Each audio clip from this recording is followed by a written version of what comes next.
This episode of Horror Movie Talk is brought to you by NAASC. The National Association of Satanic Cultists Legal Defense and Education Fund, Incorporated, is America's premier legal organization fighting against religious discrimination. Through litigation, advocacy, and public education, NAASC seeks structural change to expand democracy, eliminate disparities, and establish Lord Satan's kingdom on earth to fulfill the promise of tasty, tasty infant Christian blood. The National Association of Satanic Cultists also defends the gains and protections won over the past 2,000 years of religious rights struggle and works to improve the quality and diversity of judicial and executive appointments. Hello and welcome to Horror Movie Talk. An opinionated and accidentally funny horror movie review show. Go, go, go, go, go, go, go, go, go, go.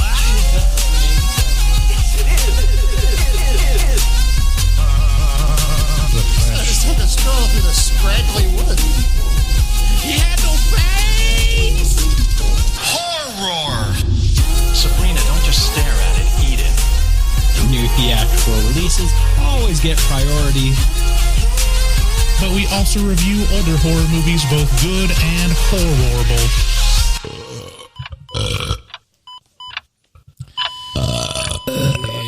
Wow, that didn't sound good. Hey. Hello and welcome to Horror Movie Talk. Your panel of expert hosts each week are me, Dr. Bryce Hanson. I hold a PhD in spookology. And across from me sits... David, what is this? Professor David Day, the foremost expert in scare no-nos. David. New theatrical releases always get priority here, but we also review older horror movies, both good and horrible. And now, we've just got like an impacted ass full of theatrical releases coming out, you know. An impacted ass full. Yeah. Yeah. They're just coming out every week, pretty much. Yeah, banger after banger. I mean, well, maybe not total banger, but, you know, Right. Reasonable movie after reasonable movie. Right. I don't think... The other one that I was really looking forward to was Candyman 2, but I don't know if that's... I think that's coming later in... or not Candyman 2, I guess the Candyman reboot, yeah. Or the remake. I think that's hitting around November, question mark? Okay. I think. So, we've got a great episode today. We'll be reviewing the newest horror movie on the block, The Conjuring, The Devil Made Me Do It. So, if you're new to the show, the first thing you need to know is that we have the coolest community of fans ever, and they're just the best, most nicest people. So check us out on Facebook, our Facebook group. It contains all those said fans. Also, like our Facebook page. Is my mic on? I can't hear me almost at all. Yeah, it's on. I'm going to, you continue. I will adjust my headphones. Okay. Yeah, join our Facebook group and Facebook page and all the things. You can find links to everything on our website at horrormovietalk.com. We post new episodes every Wednesday, so please subscribe and leave a review on Apple Podcasts specifically if you have it. Coming up this Saturday is our second Saturday watch party. Oh, boy. And... Y'all haven't been in attendance. You're making me wonder whether it's worth it or not. David is starting to show wear and tear around second Saturday watch party, so you better join. Yeah, that's right. David, that's poor right now. We're poor. That event's on Facebook, and you can RSVP. Other social channels, we got Twitter, we got Instagram, but our favorite new one is Twitch, and David is doing a lot of Twitch streaming lately. Also getting kind of lonely over on Twitch. I don't know. Everybody showed up for the first little bit. Now it's just me and Walter and Shabby and sometimes Elizabeth. See, that's still amazing to me at all. Like, so they show up every time. See, the thing is, people like to see me scared while I play scary games, and I just at some point I was playing some fucking game, and I was Outlast or something like that, and I was just so fucking afraid. I just was like, I just had this moment where I was like, I'm not fucking doing this. This is so unpleasant. Like I'm. So you have to have me on those streams so that I can push you. Literally seconds away from shitting my pants, and I'm 37 almost. So it's like, I'm not going to do this. This is not fun for me. I'm not going to do it. So I think the people got wind that of the fact that I'm going to play a bunch of regular games. Anyway. Yeah, I mean, you could play. I could, but I'm scared to death of these games. I have a feeling you wouldn't be. Probably not as much as you. I mean, just watching you being affected by it, like I'm not that affected by it. It's too much. It's too scary. I still haven't installed my graphics card correctly. Oh, okay. Well, you could play them on that, on the onboard. Anyways, let's move on. If you want to call and leave us a voicemail, we're going to be doing our voicemail later. Call us at 682-253-4468. And also, if you want to participate in the bodily fluids exchange hotline. Got a few more on there. Yeah, you guys call that. We need a lot of bodily fluids, farts, burps, belches, queefs, any sounds you can make with your body, slurping, any of that. All that's welcome. Go ahead and call the 252-228-4628. I really need to build up these bodily fluids before I can release them. So we're all like waiting with bated breath. You better hold that bated breath. So we'll start out by giving a brief review of the movie and a score. We score on a scale of 1 to 10, 1 being a miserable dredge that makes you angry, 5 being an average film that hits all the expected marks, and 10 being so good it transcends genre boundaries. After we give our score, we'll get into spoilers and take a deeper dive into what we liked and hated about the film. And then later we'll be doing a couple bits. I am going to be playing the Conjuring Singers game. Oh. Conjuring Singers game? Yeah. Okay. Did you know that Patrick Wilson is a pretty well-known singer on Broadway? Is Patrick Wilson the steward of Gondor? No, he is. Oh, he's Vera Farmiga's husband. Yeah, he's Ed Warren. Ed Warren, yes. Okay. Oh, he's a. And there's lots of multi-talented people in the Conjuring universe, so we're gonna play and see if you can recognize them versus people not in the Conjuring movies. Wow, it's almost as if you set me up to fail. Not always. Always. And then we'll be checking our voicemail in a bit we call Horror Movie Whooooores. Whores. All right, so again, we went and saw The Conjuring, The Devil Made Me Do It, and it's about what you would expect. Here's the trailer.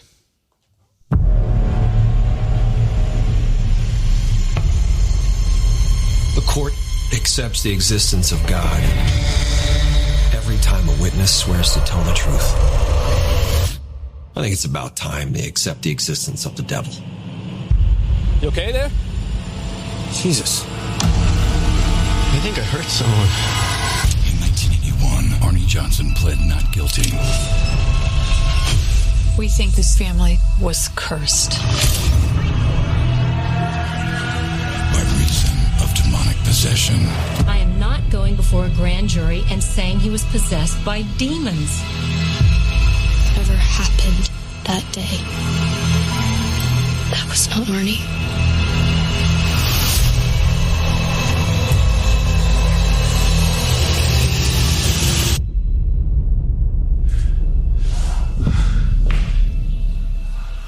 Color me your color, darling. Come off your color chart. I know where you're coming from. Coming from.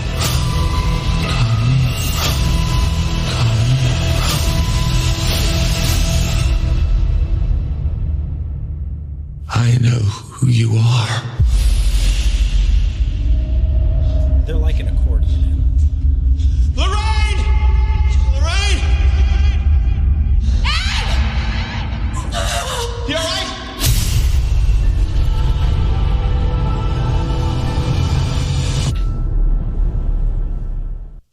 Oh boy. Whoa! The Conjuring, The Devil Made Me Do It can be found in theaters now and streaming on HBO Max if you pay for that service. It was one of the simultaneous releases. One of the, I would say, 3 services that I would recommend people actually pay for. HBO Max, Shudder, and Netflix. I Right. really can get behind those. Amazon Prime every once in a while like really goes hard with horror. I mean, Amazon. Then they all drop off. If you don't already have Prime, then I mean that's just kind of right. It's just par for the course.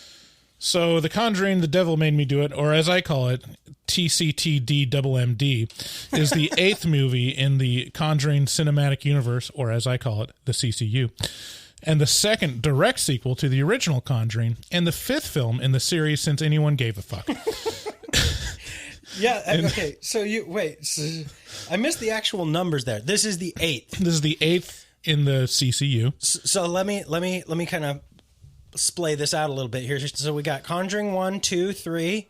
This is Conjuring 3. Yep. And then we got Annabelle 1, 2, 3. And then the extraneous there's 2 Curse of La Llorona and Curse the of Nun. La Llorona and the Nun. And that's all 8 films in the CCU.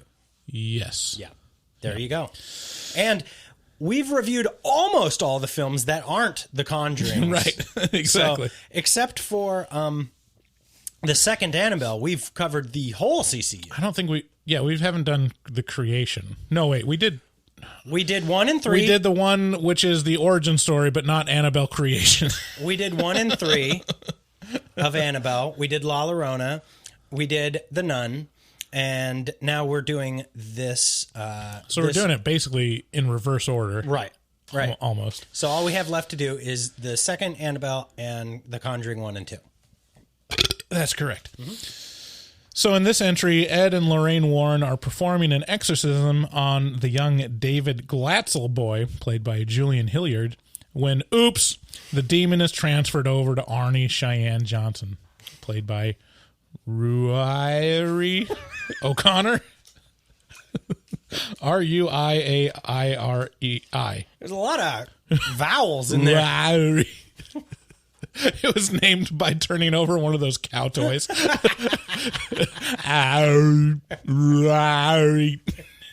O'Connor. Poor soul.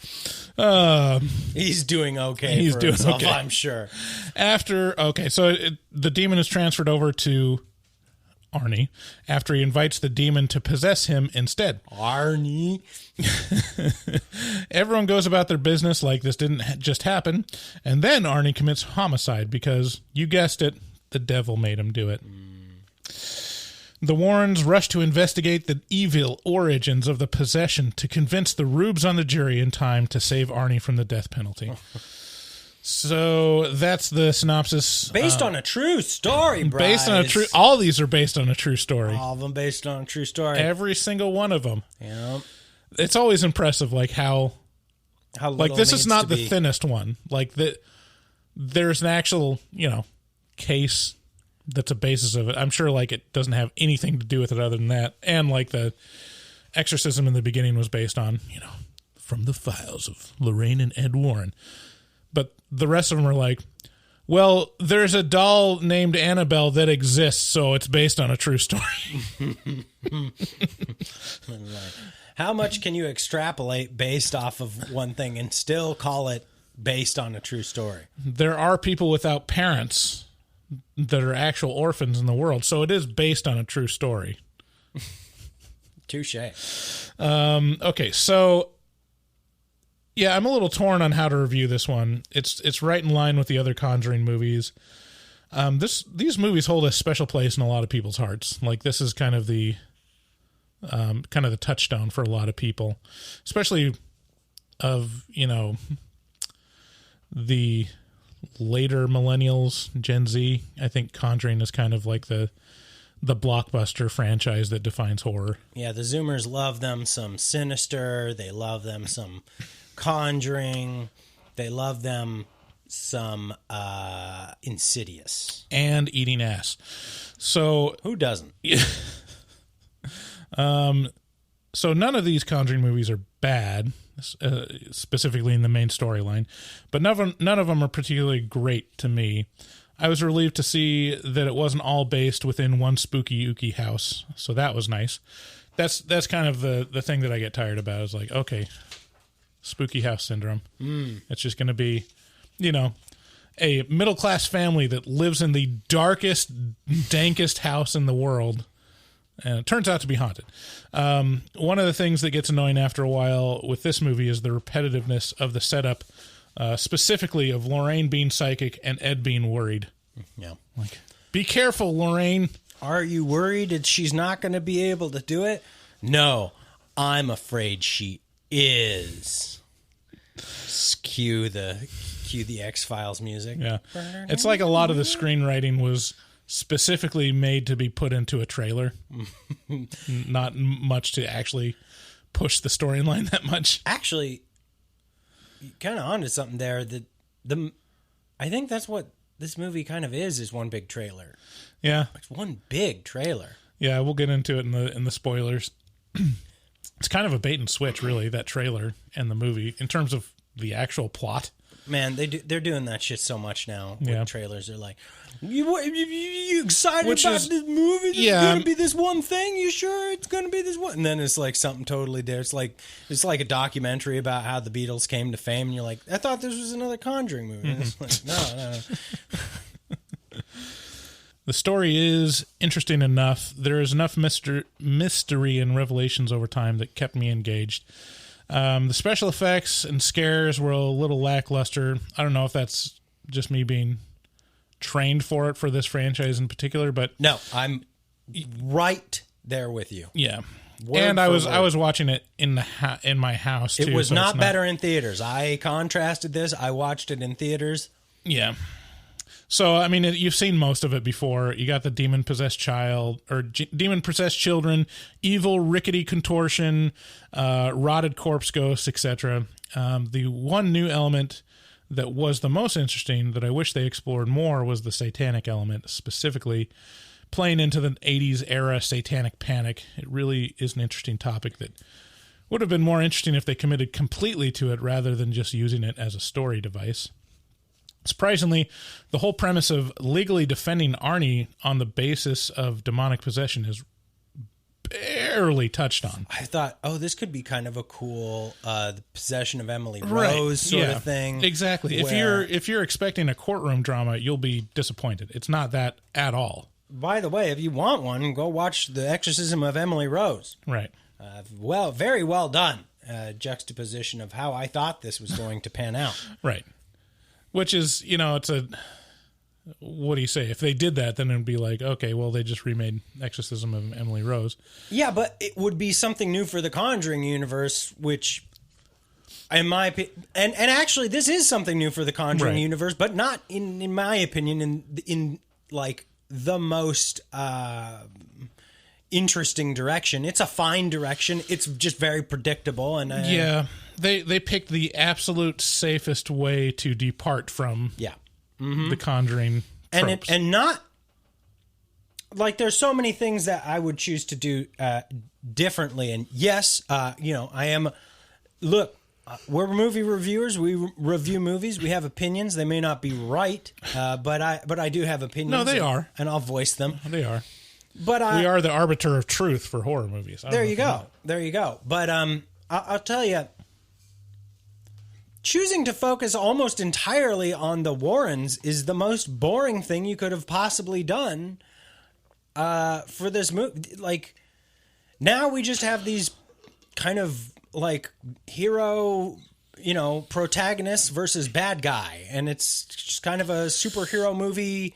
It is a differentiator that specifically and if there weren't already some Conjuring movies, it would be novel, but it is kind of interesting to have two experts that supposedly aren't fazed by this stuff, that they're not discovering it. Mm-hmm. They're not discovering and wondering, is this real? They're 100% like into it. They understand it. They have experience. So that adds a different element to these movies. But yeah, it does not make it super interesting after a while, because if you don't have that person that's like discovering it along with you, it's not super interesting. They have that a little bit because this is basically a mystery movie. It's like it's basically a thriller more than a horror movie. It's definitely a horror movie, though. Finish out your last little bit here and to pop us your score, and then I'll weigh in. So, I mean, all that being said, the movie as a whole is of high enough quality to be grouped in with the first Conjuring movies, which is a welcome relief after The Curse of La Llorona. That is true. Yeah. People really shit on The Nun, but I still think The Nun isn't terrible compared to Curse of La Llorona, which was a hot piece of garbage. Oh yeah. The Nun, I would watch The Nun 3 times for every time that I had to watch The Curse of La Llorona. I'm sorry, go ahead. So yeah, score, I give it a 7 out of 10, but I'd say it's a high 7 out of 10.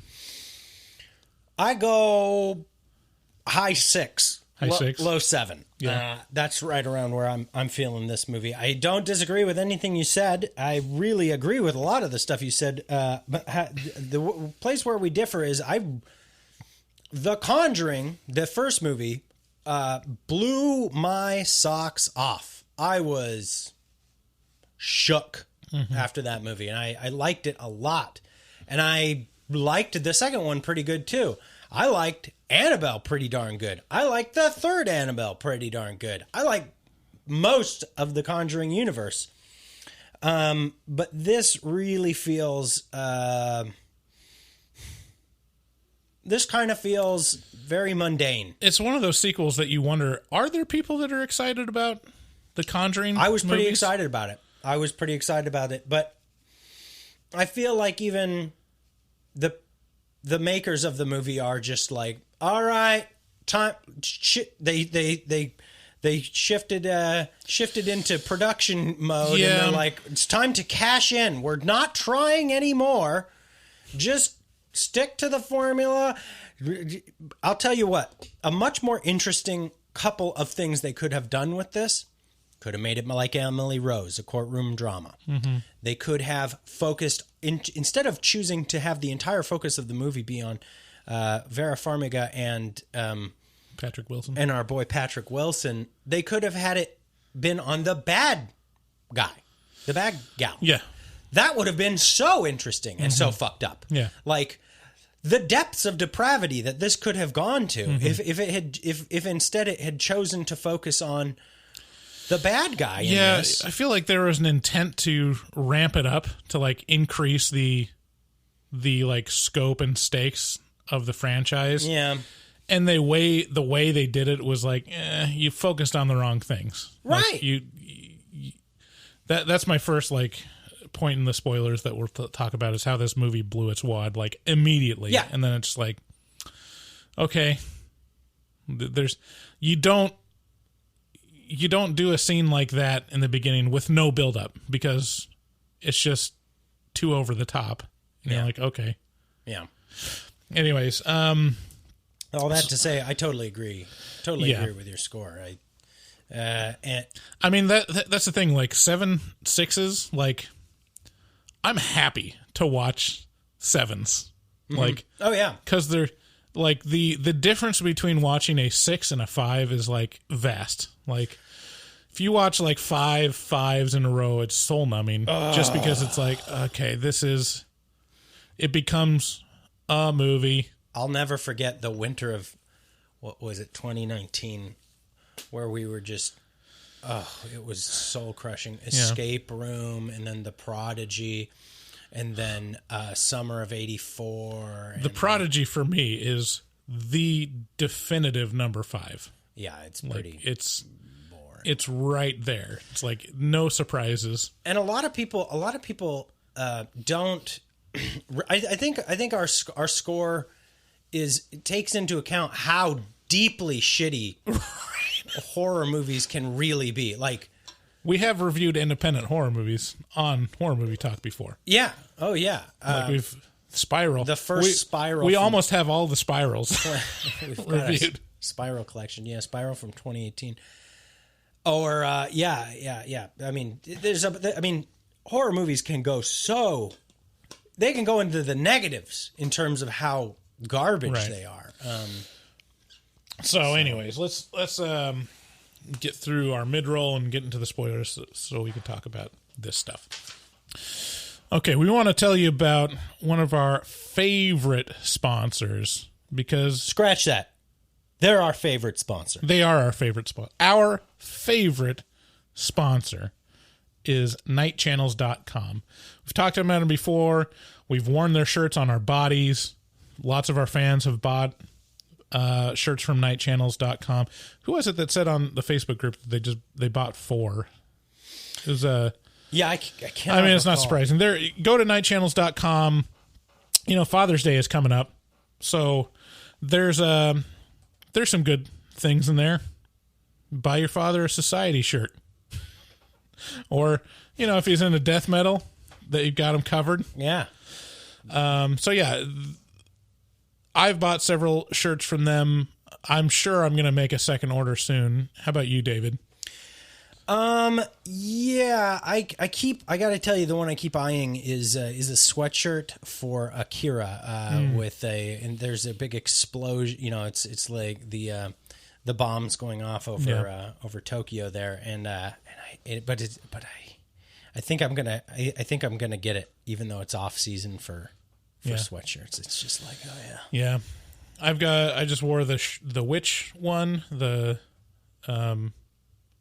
what is it? What's that like to live deliciously? Yeah. With Black Phillip on it. Talking Heads. Had one from 1984, the book.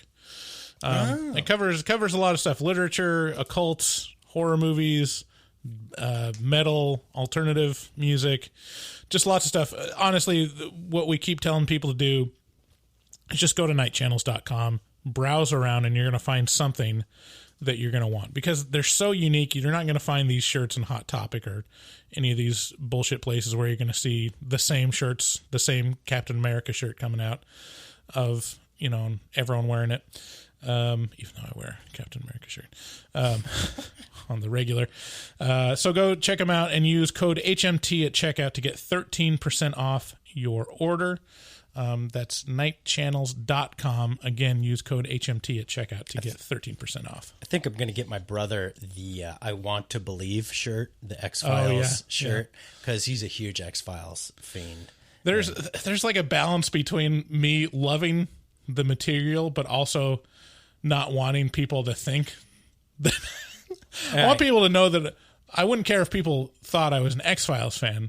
I don't want people to think like I'm actually like a UFO right now, like fanatic. I think if you have something that says I Want to Believe on it with that classic imagery, that means you're an X-Files fan. And then also the other ones I want to get for myself are have you seen Bob, the Twin Peaks shirt, and then also the Laura Palmer shirt with her in a body bag there. I love it. So yeah, another thing we need to mention is if you're actually listening to this commercial, you should know that you don't have to, because if you go to our Patreon page and sign up for, what's the first one where you can, I think it's the $6.66 tiers, where you get advanced access to episodes without ads in them. If you don't like us, you know, yammering on about Manscaped, you can skip that all just by giving us a couple ducats. That's right. So we just wanted to highlight one of the tiers today. I'm not sure if we highlighted this one already, but we probably did. But it's probably one of our favorite tiers. It's one of the two most popular tiers by surprisingly. Yeah. So it's the 3 Spoopy 5 Me tier, which is $15 a month. You get a shout out on one of our episodes. You unlock access to our afterpods, where we leave the mics running and talk about life behind the scenes. Early access to that week's episode without ads as soon as it is edited. You'll notice that you'll get earlier access if it's David's episode than Bryce's. Access to all our sound drops. Once a month, you'll get to suggest a movie for us to review and then vote on which movie we review as a group. And your listing on the supporters page can include a link to a personal project of yours. So, you know, if you're into SEO, that's a pretty... it's not a paid link. It's a spicy meme. Yeah. Anyways, also check out our shop on horrormovietalk.com. We've got logo tees. We've got a bunch of cool stickers, and we'll be filling stuff out in the future as well. You know, I just want to say, I do want to say, that this is a free podcast. We produce it using a tremendous amount of our free time. It does wear on our lives. And I understand that not everybody can support us financially. I get that. Yeah. You don't have to. That's totally fine. We understand, and trust me, as people who need money, we get it that money is not something that you can just toss away easily. Right. But if you would like to support us, it's very simple. You can do so by just sharing it with a friend right now. Actually getting onto Facebook, sending it on, putting on, or Twitter or fucking whatever, Instagram. Give us a shout out, tag us, do what you got to do. That's huge. It really, really makes a difference, and it helps us because, we need to grow on all platforms, and the only way we can do that is if y'all rep our shit. So, support us any way you can, and that really does include dropping us reviews and telling your friends. Right. Finally, we want to tell you about our resident artist, Dustin Goebel, which we love. You can find him on Instagram at DGOEBEL00. That's DGoebel00 on Instagram.com. If you've seen any of the artwork for any of our episodes, you'll know that the guy is a quality artist. And, we really want to help him out as much as we can. So you can hire him to do commissions, which several of our fans have, and they turn out awesome, like amazing. If there's a horror film that you're a huge fan of, or a regular film, or a regular film, or you want to show your friend being murdered by Freddy Krueger, he could do that for you, like, and at a very reasonable price. Yeah, and you will literally be sent a very, very unique, one-time only thing that only you will own, right? And it will be a part of the what do you call?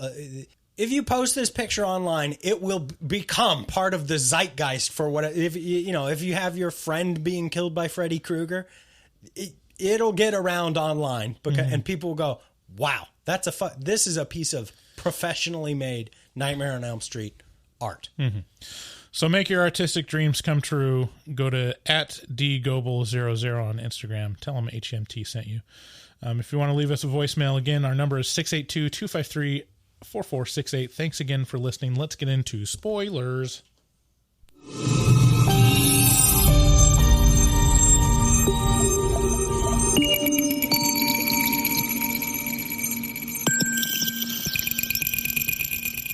Spoilers. Okay, so, so let's talk about this opening scene. Like, how I was impressed at how much they blew their load this first scene. Like, they didn't even hold anything back. Like, I'm trying to recall. It starts out with the exorcism, with the little boy. Oh yes, like contortioning and demon voices and wind and claw marks and everything. It's like super, super intense. It's really kind of all downhill from there. Yeah. And it just, I wasn't engaged in the story, or it's been a long time since I've seen either one of the Conjuring movies. It's been a very, very long time. So I'm not like super invested in Ed and Lorraine Warren or what goes on around them. So I don't know. This is the little boy from The Haunting of Hill House in Bly Manor. Oh, is it? Yeah, well, cool. The little in Haunting of Hill House, his older version was the drug addict brother. Yeah. His name is Julian Hilliard. Yeah. So, yeah, it's kind of interesting. And that was the only purpose of that, was to serve transferring the demon over to an older man, Arnie, which, like, you could have done without that entire scene. It would have made a difference in the story, really. Yeah. Like, but it's almost like they shoehorned it in because that was like the exorcism from the files of Ed and Lorraine Warren, because they play the tapes for that exorcism in the credits. So it's This movie is based on this true story that it's only actually just one scene and unrelated to the plot of the rest of the movie. Oh, so... Well, no, because at the end it said that this guy, Arnie, he was on trial and, right. he got... I'm not sure the Warrens had anything to do with that trial, though. Okay, but it is the premise for... Right. Arnie's life is the premise for the movie. Right, but from what I gather... Granted, it's not much of the movie. The exorcism was for this boy, what's his name? Getzel? Yeah, David Glatzel. Oh, okay. And so that's the tape that they're playing, but it wasn't... the demon from David Glatzel didn't, like, in the real-life version, they just probably exorcised him, and that was the end of the story. That was the case for Ed and Lorraine Warren. So this is actually based on two real-life stories. Yeah. Separately, there was a case where someone tried to defend themselves with "the devil made me do it." And I'm not sure if there's any relationship between those two things at all. I don't care. I'll allow it. It's a creative use of two true stories. Yeah, but it's also like you could also do without that scene entirely, in my opinion, and it wouldn't have taken anything away. It's probably the best scene in the movie, though. It would have taken away the best scene in the movie. I guess so. So anyways, that was kind of a weird choice. It did feel like the movie was just coming right away. It was just like, and then the whole rest of the movie was like a refractory period. Yeah. And it was like, Did you notice for that scene when the priest showed up that they just completely emulated the scene from The Exorcist?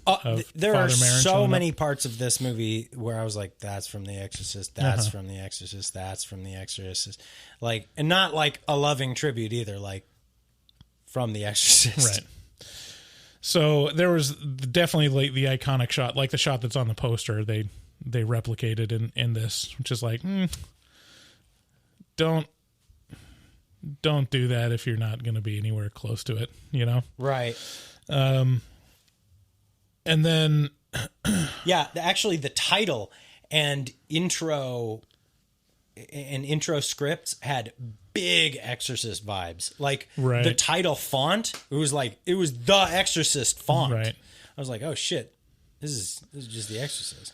So it starts, and then it does some weird like back and forth like flashbacks, because it starts like in medias res, however you say that, like in the middle of the action of the exorcism. And then it like jumps back and it shows David being like haunted a couple different times in the house. Yeah, those are a couple of good scenes. Like, yeah, I don't want to undercut those scenes, because like there's the scene with like the creepy hand over the shower curtain. Yeah. Is pretty effective. That scared me good. I was like, and then combine that with the blood shower. What is it with like bloody showers that's supposed to be scary? Well, it's a thing that you're supposed to be made. I mean, everybody feels safe and comfortable in a shower, right? It's like you get clean here. Not only do you get clean here, you're warm and not lathered up with but if you get blood on you, you just take a shower. Oh. I got it. Now I get it. That's weird. The blood usually gets off at the second floor. Yeah, the waterbed scene. Woo! I was like, this is getting better and better. Yeah, waterbed scene is pretty great. They show that in the trailer too, so that kind of is unfortunate. But then even the follow-up to the waterbed scene was, that's where it actually kind of started going downhill, because it was like, they could do something so spooky. The Vera Farmiga is going down below the house. They found the scariest thing of all in the house. Water damage.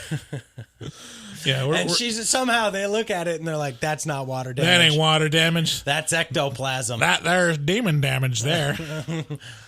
You got yourself some demon damage. Yeah, they're like, where was the waterbed where your child supposedly got attacked? And she's like, right under that carpet. They lift the carpet up and it's like, water damage. But not just any water damage. This is ghost water. Demon cum. Wouldn't that be great if like Exorcist or like the whole mythology around demons wasn't that they would possess your body and destroy you. If it was just like they were just another pest that got into your house, like, oh god damn it, we got demons again. I've said it. Call the Exorcist. So the Exorcist is basically an exterminator. I guess that's basically the premise of Ghostbusters. I just described Ghostbusters. Every haunted house movie is now basically just the money pit, right? With Tom Hanks. That was like the thing in this movie is that the demon was really eating into that drywall. You know, yeah, it was doing some demon damage to the floors. It was encroaching. You know, and insurance breaking the vapor barrier, vapor lock. Insurance rarely covers demon damage. I know. It's one of these. It's like earthquake. You got to get specific insurance for demon damage. It's like earthquake insurance, and sure, it's only $27 a month, but that's like $350 a year, Bryce. Yeah, that's a lot of money for something that might happen. Or you could just be a good person, you know, and then you can't be possessed by demons. That's not true at all. No, if you're a good Christian, you can't be possessed by demons. What? That sounds like something that you would tell yourself when you were scared of these movies. Seems like a lot of good people, God-fearing Christians get possessed with demons. Yeah. That is kind of... Seems like it's a little more dangerous to be Christian. So I have my topic for... I was going to talk about it in the spoilers, but I have my topic for like the mini episode we're going to be recording after this. Uh-huh. What's the deal with, or like, what does it say about us as a culture where in our media that Satan and evil is super powerful and we're like helpless against this?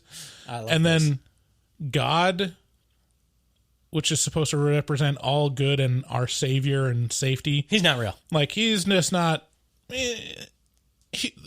good will overcome evil eventually, but you know he's not gonna get off the pearl couch anytime soon. And you really got to ingratiate yourself and go through a rigmarole just so God will be like, okay, I guess I'll expel this demon. I'm so excited to play devil's advocate on this. Now you see that evil will always triumph because good is dumb.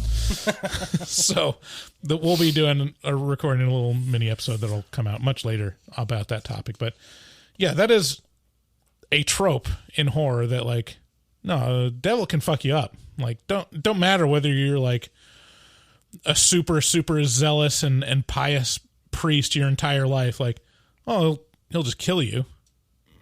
Well, and then there you go. Look, let's get into it later, but that was like a question that I had in this movie. Do you know how many semen have to die for me to make one baby? Do you have any idea? So we're basically, our lives are God's sperm? Yes. Okay. And look how many of us die. All of us die. True. It's guaranteed. Right. And it's not like he wishes us any ill will necessarily. He wants us all to become babies or like heaven babies.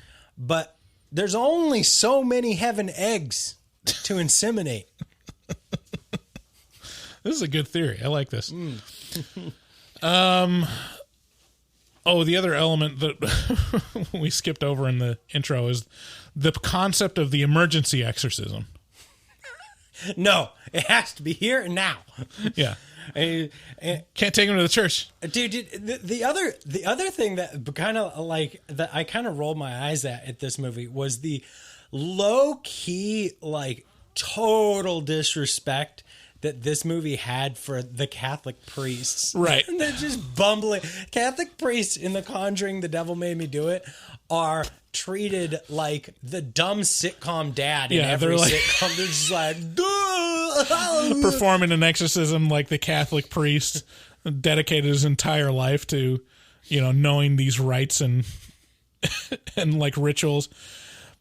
Out of the way, idiot. It's like, but he's like looking up like a little sheepish lamb, like, am I doing it right, Ed Warren, master of ceremonies, guy who really knows what's going on? Duh, duh, duh. It's like, ooh, like they were portrayed as being so oafish and bumbling. It's like that was the other question I had, and I don't remember the previous movies if it explains any of this, but. Technically, if we're talking, and I'm putting on my Mormon brain right now, which isn't necessarily like, super applicable, but I'm pretty sure there's some crossover in the concept of authority or like operating in the name of God in certain rites. Like, so, I mean, if you're a priest, you have the authority to do the rituals like baptism. You can't just like, your mom can't just come over and baptize you. It's like, no, the priest does that because they have in the Mormon religion, we call them keys, but like they have authority. It's like, and there's like a hierarchical structure from priests up to the Pope kind of thing where it's, you are delegated certain responsibilities and whatnot. So if you're talking about like the Catholic ritual of exorcism, like why is Lorraine Warren reading anything or operating this procedure at all? Like, wouldn't it just be the priest? Isn't that kind of the deal? Now you're just getting nitpicky. It's not nitpicky if you're a priest. This brings up a good point though.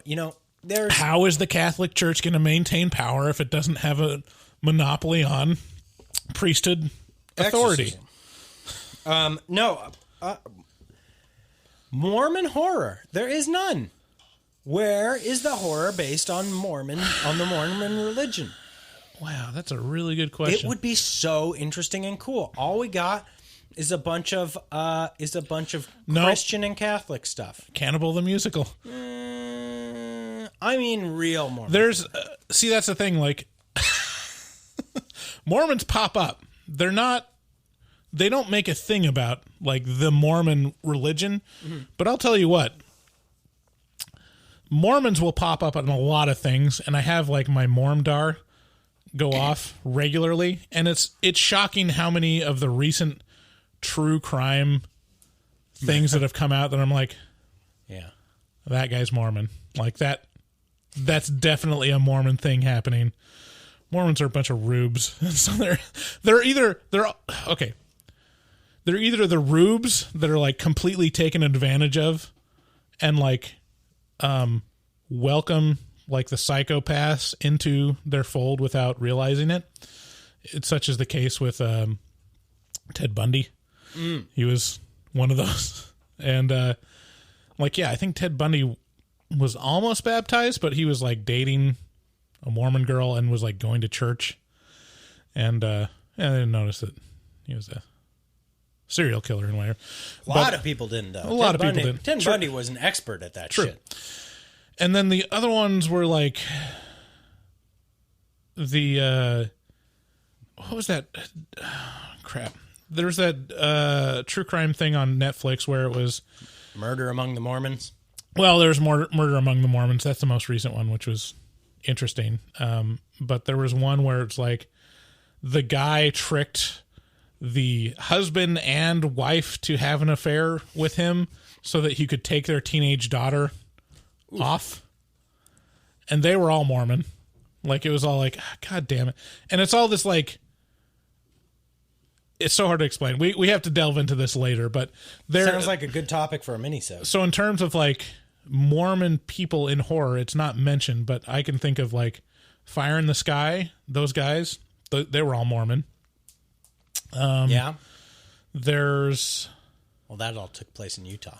There's stuff around like anything with pioneers or people trekking west. Like about half of those are Mormon. So like Donner Party stuff, like those are... I think a good portion of them were Mormon. Give me Mormon horror is all I'm trying to say. By the way, you're going to hear us talk in hushed tones about mini episodes. We're going to try out some mini episodes released twice a week. Sometime in the upcoming future. We're not sure when. Twice a week? Well, yeah. Our main episode will be once a week, and then a mini-sode. I was going to say, Jesus Christ. So be looking for that at some time, I would imagine, in July or August, something like that. So anyways, moving on. We haven't even gotten to the main storyline yet. No. So this is all to set up the fact that Arnie is now possessed, I guess, and then it acts like we don't already know that fact because it shows him discovering it somehow because he's in his house and then the demon tries to eat some tricks and he's like, silly demon, tricks are for kids.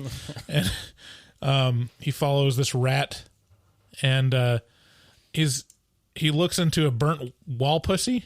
Now wait. Burnt pussy wall hole. How are we going to term this?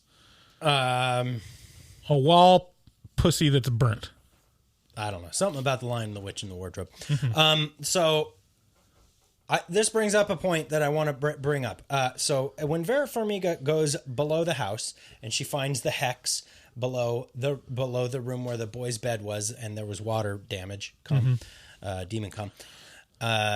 There's this hex below the house and it's substantial. It's just a little bone rune little thing. Totem-y sort of thing. Yeah, a little totem. And it has attracted all these rats. And there's rats all around it, everywhere. Why in God's name did they use a bunch of CGI rats? Rats are ubiquitous and easy to come by and look so much better when they're real. Why is every fucking rat in this movie CGI? It looks so dumb. I didn't even notice. You could have just used regular fucking rats.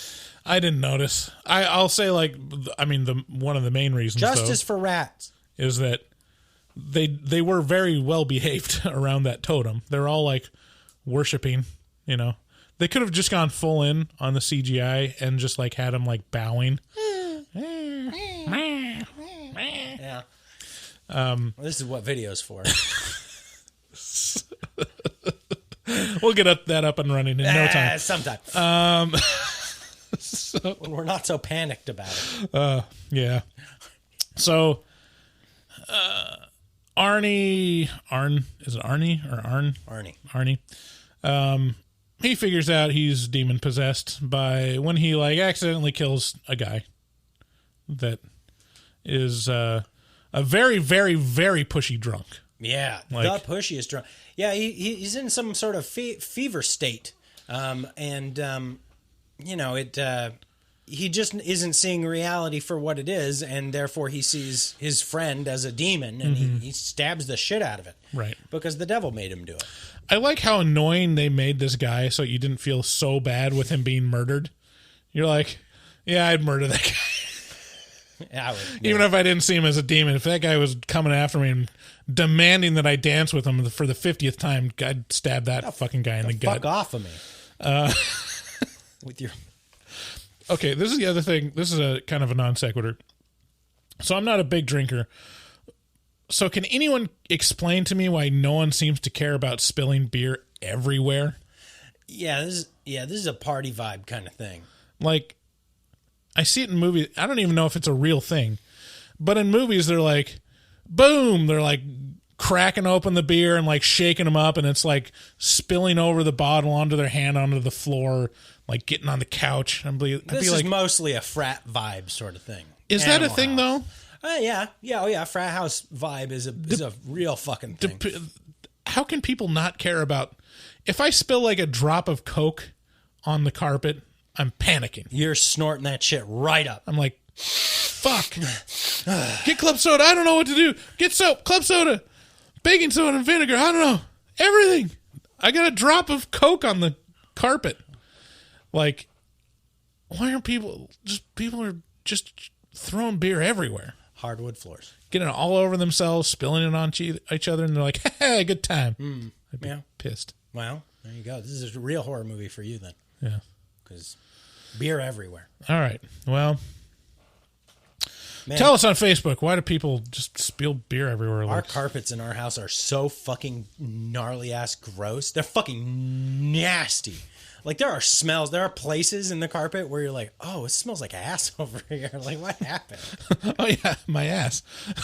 And And so, but we have little kids, so we're like, well, we got to wait until they're a little older and like a little more, because they're 25% of the reason this carpet's as nasty as it is, apart from being 25 years old. But, oh, man, it's gross. Anyway. Aaron's really lobbying for a new van. And your van is the only thing here worth keeping. I know. The other car is the one you need to... Fuck that other car. Well, the other car is probably fixable. Oh, yeah, it definitely is. But it's like whatever. Anyway, she wants a new van, and that's like the question is like, all right, how nice of a van should we really be getting? Because we still have a 3-year-old. It's getting to the point where you wouldn't have to worry about cloth seats getting completely destroyed. Why are people making vans with carpeting in them at all? Why isn't everything just vinyl and pleather? I know. What? Why you should be able to hose a van out?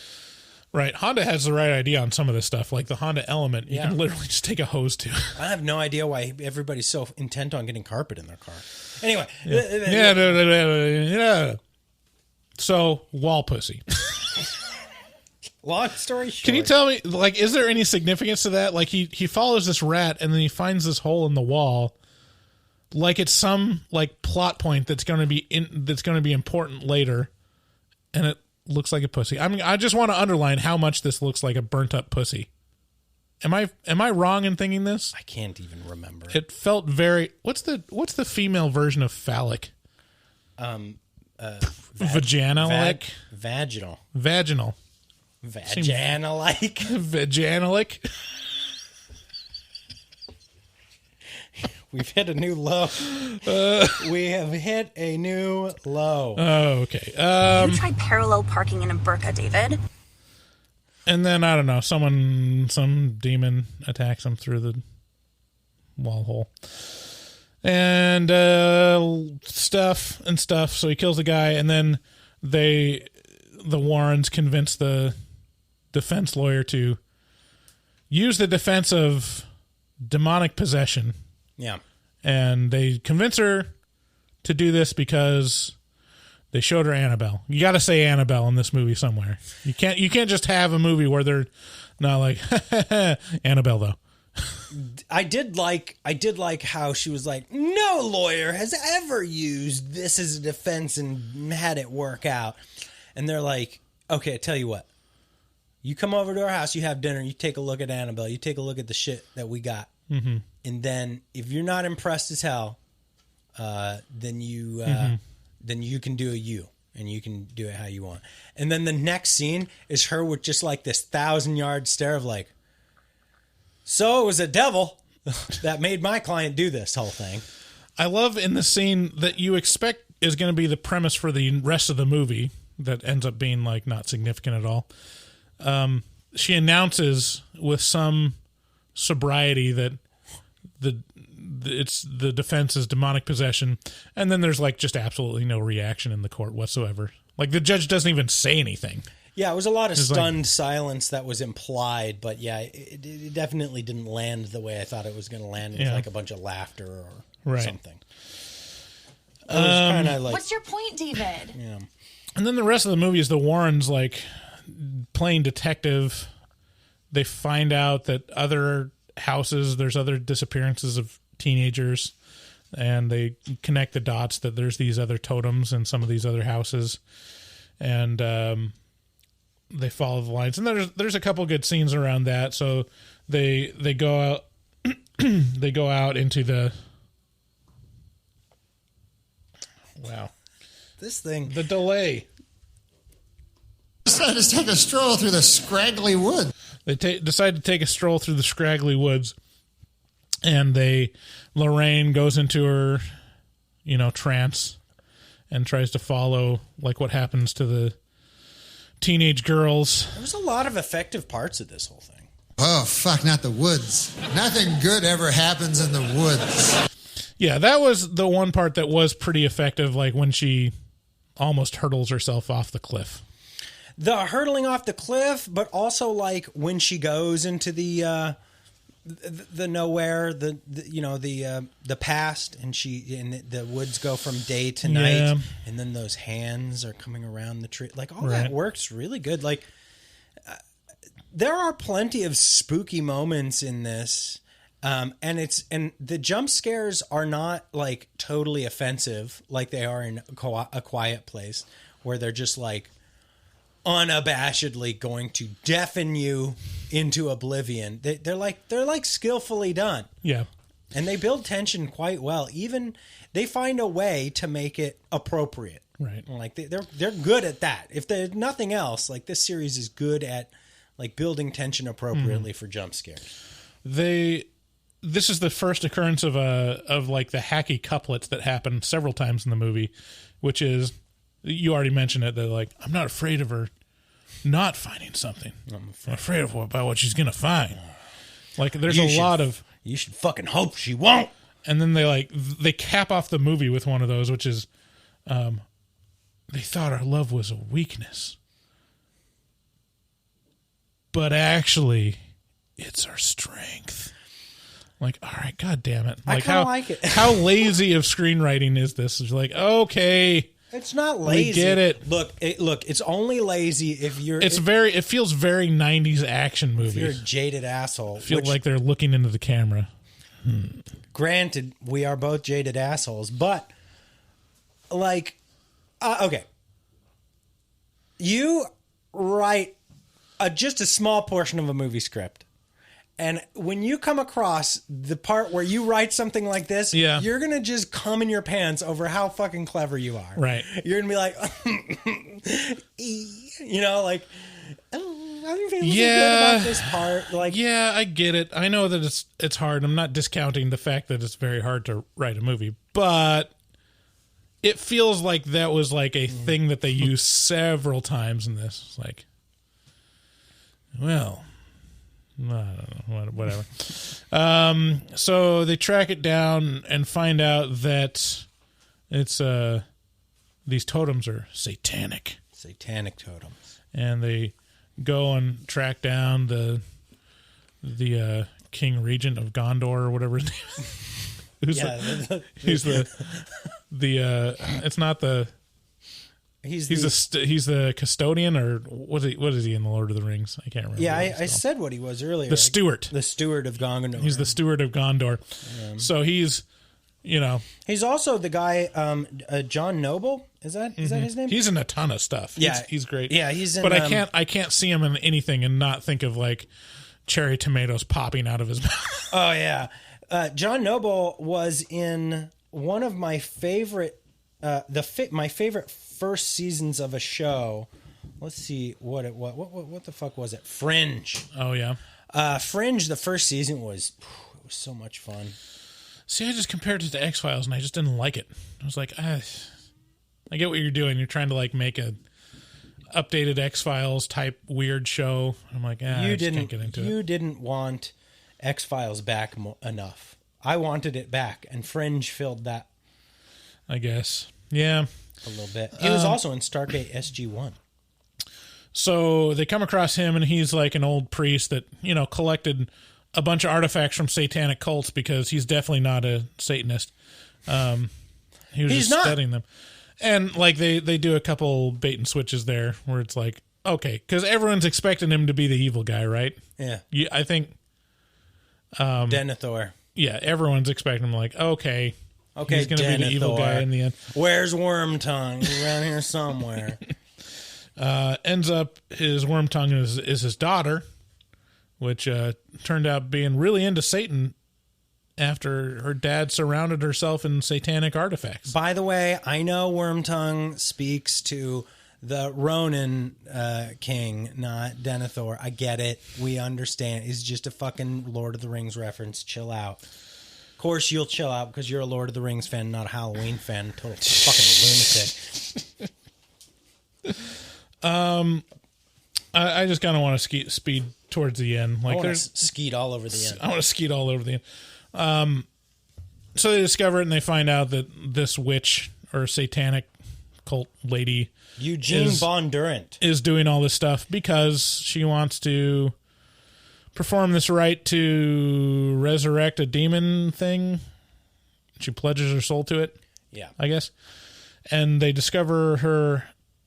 she is the adopted daughter of Denethor. Sure. Of our boy Denethor. No, I don't think it's adopted. I think he actually had her, like... But he was a priest. He couldn't have That's had why relations. it had to be held under wraps. Oh. He said that specifically, like they had to keep her secret because he was a priest. And he's like, you got to keep your obsession. That's the first time a priest ever got anyone pregnant. It's never happened. It's never happened before. My God. I have the biggest news in the entire world about my family. Oh? That I will share on the afterpod. Okay. Write it down so you don't forget. Oh my God, Bryce. No. It's like this level. Okay, cool. Cool. It's not just cool. Where's a pen? Toss me that thing. Go. Okay. So the thing where they track her down, I love the part where Lorraine is connected to the Satanist through the Force, and she sees through her eyes on this altar. And I love how it was obvious that the production designers didn't read the script close enough, because she says, I see an altar and there's black candles. There's 12 of them in a circle. And then on the screen, while it's showing through her eyes, like there's just something like, 47 candles just strewn about. Like there's she says specifically, I don't know, this is my anal retentiveness when it comes to movies, but look at you. She said like there's 12 of them in a circle, and while they're showing just like, basically an ancient wizard's collection of candles, like that have melted on every corner. Too many candles. Yeah, too many. Okay. Bryce has too many. All right. Too many candles. Finally, they arrive to the actual place where the altar is, and their instructions are very simple. Destroy the altar. Yeah. And I have a question, a very important question. And this is not just a movie trope thing. I've experienced this in real life. Do women just not understand leverage? Whoa. Wow. Look at you. I'm going to say they completely understand it, and you're out of line, mister. You're just going to throw me under the bus like that? You've never experienced? Is this just me and my wife? Where it's like, I can't move heavy things. It's impossible. It's like, you just lift up one end and scoot it. Scoot around. We've got like these little pads you put underneath. Just lift up a corner, put it on there, and then push it. No? Nothing? You've never... No. So, like, what happens is Lorraine shows up at this altar, so it's a giant stone altar with a pillar in the middle with a flat, like, giant granite top. Made to be destroyed. And what does she do?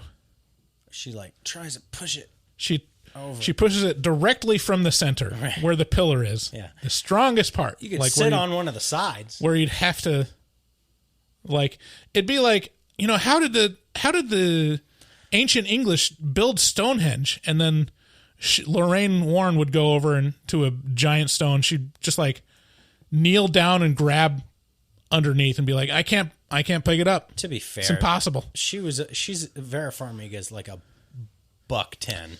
She stood like no chance of budging this thing. No, you could if you push it from the fucking side. I don't know. I think she's a strong, able-bodied woman who's capable of making her own decisions. And I think you're kind of somewhat of a pig for I'm just saying, in my experience, the concept of conservation of energy is there's not an equal knowledge between me and my wife. Like, it feels like I know how to pick up things in the easiest way. I have no room to speak in this because every time I come over to your house and help move anything, I have back problems. Like to an astonishing degree. Like for me, this house is haunted with a back demon. It's probably just all the radon. So eventually a man comes along and destroys the altar. And it's okay, you know. So Ed Warren has been useless this whole movie, where it's basically Lorraine. And then he swings away, Meryl. Being in, and he swings away with his sledgehammer and destroys the altar, and then that's it. That's it.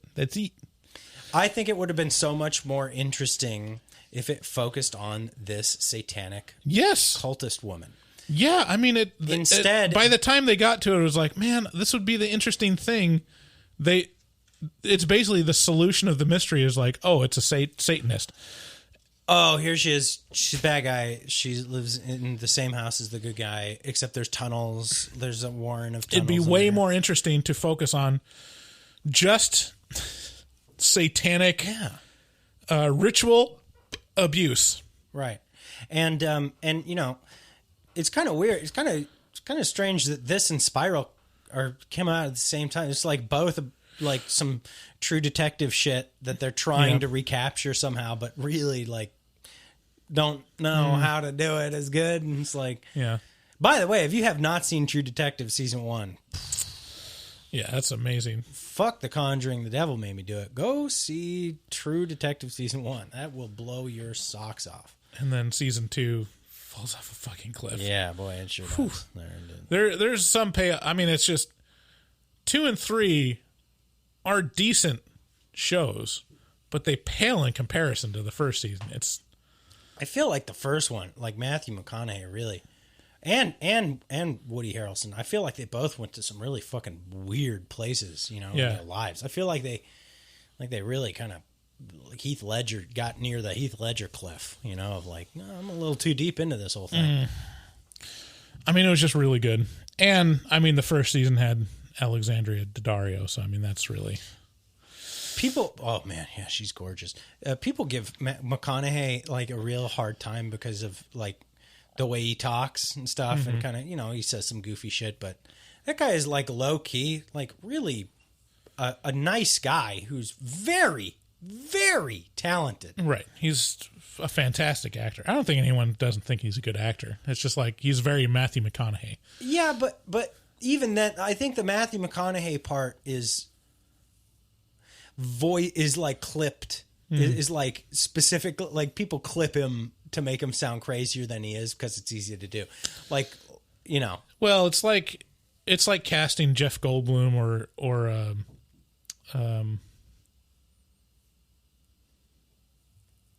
wow, brain fog. This Microsoft chip is really, you know, really affecting my memory. Christopher Walken. So if you like cast Christopher Walken or Jeff Goldblum in a movie, you know what you're getting. Yeah. They're fantastic actors though. Like they're so real. Like it feels like a real thing. Same thing with McConaughey. You get McConaughey. Like you can't un-McConaughey. There's some actors that you can, like, you know, get completely different performance out of. But he's not one. No. Anyways, True Detective 1 is fantastic. So it goes through this whole movie, and then it just tacks on at the end. Oh yeah, the guy is they fought the court case and he got manslaughter. Bye. That's basically what they did at the end. Like, oh, you know, the whole premise of the movie and the title of the movie alluding to the court defense of The Devil Made Me Do It. I mean, this whole time you see what Arnie's doing in prison and that he's being haunted or whatever, and they're trying to save him. But the actual defense, the whole premise of the movie is like, and then he kind of he didn't get the death penalty. It's pretty cool though, huh? He married the girl he loved, and he's still married to this day. I saw a lot of either stolen or homage to stuff from The Exorcist and Silence of the Lambs in this. It's like, that's from Silence of the Lambs. What was the stuff from Silence of the Lambs? I guess the basement workshop kind of thing. Yeah. Oh boy, I can't. Let's see where. I can't recall exactly what it is now because I didn't write down the specifics of it. I just remember going like, "Oh, that's real." Oh, the part with the lotion in the basket. Yeah. So yeah, they tack it on. And then the last thing, during the credits, okay, yeah, actually saying the last thing.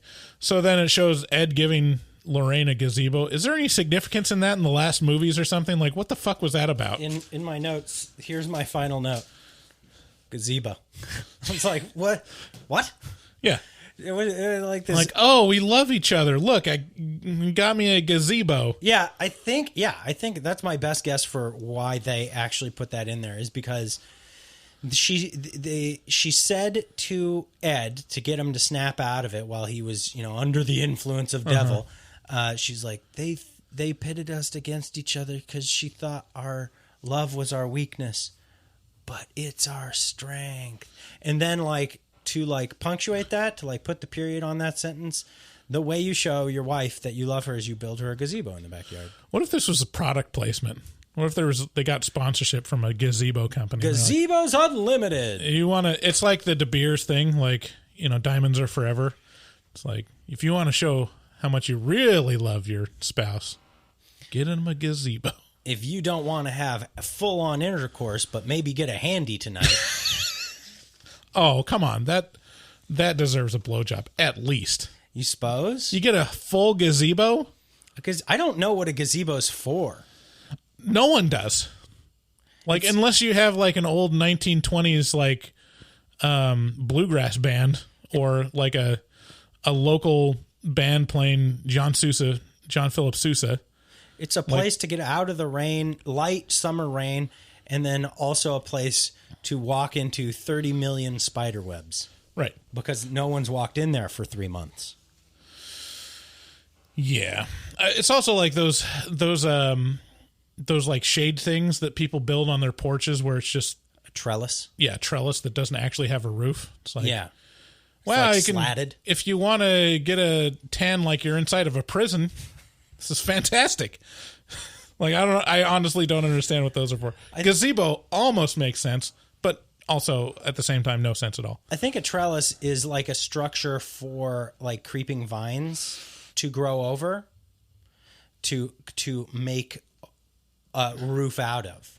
Is it though? I've never seen that. Well, my grandma's old house had that. Okay. They built a big one, and then also you can shade windows with it. Right. Okay. So if you have a west facing window, you can build a trellis that's 10 feet out of the window. Ah! Hey, Colin. Oh my God. Go upstairs, Colin. Very rare. We're busy. Bye-bye, bud. The fucking Star Wars. Da-na-na-na. He's playing Star Wars Angry Birds. Oh no, we've awoken the beast. So the last thing that I love was that they played the real recording over the credits. Did you stay and listen to them? I did not. Yeah, so it plays the actual recording of the first scene's exorcism. And I love how it paints a picture. It's such a contrast of the the opening scene is over the top, things are being flung. There's actual demonic voices and screaming and people panicked and wind and stuff. And then you hear the actual recording and it just paints the picture of a bunch of nerds role-playing an exorcism. It's like, I command you. No, oh no, I'm a demon. It's okay. It's just very obvious that it's a bunch of people just, Well, I'm glad they're into it. I'm not worried about demonic possession after I hear it, though. So, that's the same thing with there was that show on there was that thing on Shudder where it was the real story behind the exorcism, the Exorcist, or if it was the Cursed Movies episode, where it's these are all the things that happen on the the shooting of the Exorcist, which is basically okay, well, there's a coincidence that there was actually a guy that murdered people that was an extra on it, basically. But then, oh wow, yeah, Pretty cool, huh? That's cool. Dustin made us a pride flag out of our logo. And then it also in that episode it shows like a real exorcist, and it shows him performing an exorcism, and it's just like, what a bunch of fucking idiots. It's like, okay, it's just people that need company. Oh, basically, I don't know. Aww. It's, I mean, I want to believe, but they're not making it easy. Let's just say that. Okay, so final recommendations. Who would like Conjuring? The Devil Made Me Do It. Okay. You know, yeah. It's a fun new horror movie. Yeah, it's not bad. It's got a great big giant fat man that'll chase you around. Yeah, it's spooky and scary. Yeah, if you're scared of big fat man chasing you around. Big fat dead bodies, but and good jump scares and stuff like that. I gave it it's decent, a light 7. Yeah, so there you go. If you got HBO Max, get it. Might be, I mean, support your local theater, or support your local theater. Well, either one of those. Yeah, they do. Okay, so let's go on to our game specifically for this movie. Okay. This is the Conjuring Singer game. Okay. All right. So, all right. This is all great because, again, I'm making it hard specifically for you. So it's no, so if Patrick Wilson. Shut up. If you're somewhat new to the show, I hate musicals, and I don't like hearing musicals. So this is a thing. So Patrick Wilson is actually a pretty famous singer. He's in on Broadway, and in the movie version of Phantom of the Opera, he played Raoul. So he's got a fantastic voice, but he's not the only one that's a singer in the Conjuring universe. There's several other people that are recording artists or singers. Not nearly as famous as him, but we've got 8 clips, and you have to tell me whether this is someone from the Conjuring universe movies. Out of all 8 of them, we'll include. Just yes or no? Just Conjuring or no Conjuring. Okay. We'll say, yeah, I don't know. I don't have a creative thing to do. Say they're in the Conjuring or not. Okay. Annabelle or no Annabelle? Annabelle or no Annabelle? Annabelle or go to hell? Okay. So first clip. Slowly, gently, night unfurls its splendor. Grasp it, sense it, tremulous and tender. Hearing is believing, music is deceiving. Hard as lightning, soft as candlelight. Dare you trust the music of the night? I hate this so much.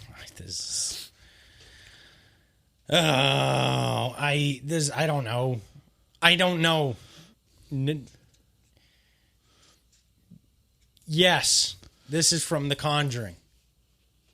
Oh, no, it's universe. Not. It was a trick. That's from the Phantom of the Opera. That's the original singer, Michael Crawford, that played the Phantom. Michael Crawford also, you might know from The Condor Man. No, I haven't seen that. Or Hello, Dolly. No. He was Barnaby, I think. Okay, so 0 for 1. Next. I don't believe in trouble. I don't believe in pain.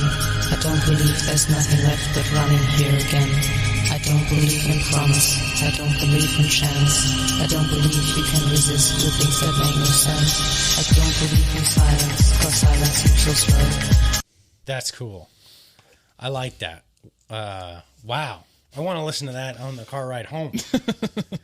I don't believe in silence. I don't believe in pain. I think I've heard this song before. I will listen to it again. I'm going to say no. That's a negatory. That's not from The Conjuring.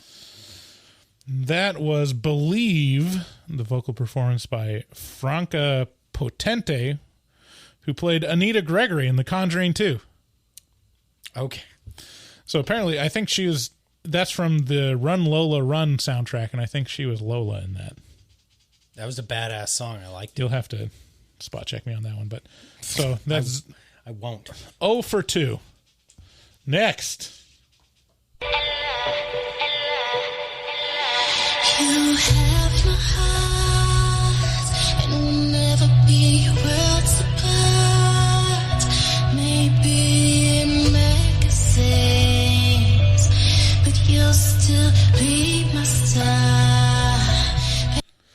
So it's a cover of Rihanna's Umbrella, but it's not Rihanna. I was going to say, this is Rihanna. No. I don't think she's part of The Conjuring. It's not Rihanna. I'm going to say, let's see here. No, this is not part of The Conjuring. This is not someone from the Conjuring series. That was the Umbrella cover by Haley McFarland, who plays Nancy Perrone in The Conjuring. Who? Who's Nancy Perrone? She's one of the girls from Nancy. The Conjuring. Okay. She's one of the girls in the family that was haunted, I guess. Ouch, so David. 0 for 3. Ouch, David. All right. David. It's not David. Next. Honestly, David.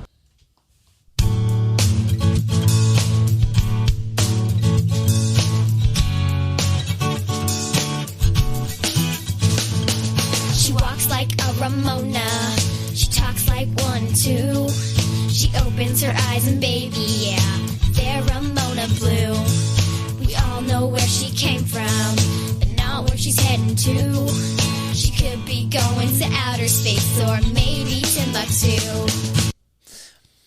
I can't tell you whether or not this is part of The Conjuring. What I can tell you that is definitely the drummer from Dave Matthews Band. 150%.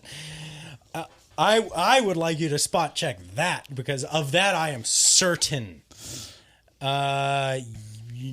No, sure, we'll say no. This is not part of the Conjuring universe. That was Ramona Blue from the Ramona soundtrack. I guess there was a movie based on Ramona Quimby books. What? It's just like you're speaking a different language. I have no idea what's happening. You never seen the children's books Ramona? Or I feel like that's like a Pacific Northwest thing. It was the author was from Pacific Northwest. Anyways, it was sung by one of the singers was Joey Lynn King, which played Christine Perrone in The Conjuring. The other. Have I got any points yet? No, you have not. All right, this one should be easy. Oh yeah, that's Todd. I know. Oh yeah. You know? Oh no. Hello again, friend of a friend. I knew you were.